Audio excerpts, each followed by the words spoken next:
Assalamu alaikum ve rahmetullahi ve berekatuhu. Kadehli din kardeşlerimiz. Biz sizin bilen gündelik zikirler yanının devam ederiz.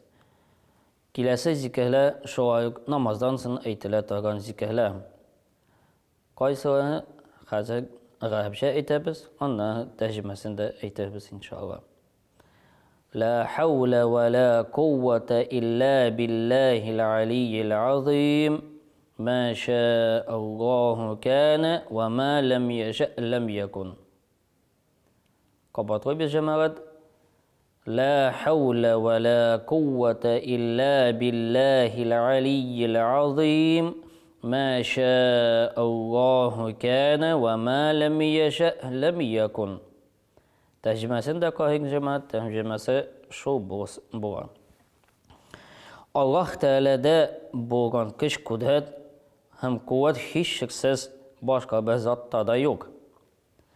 Allah ne tilese bahsi da bular.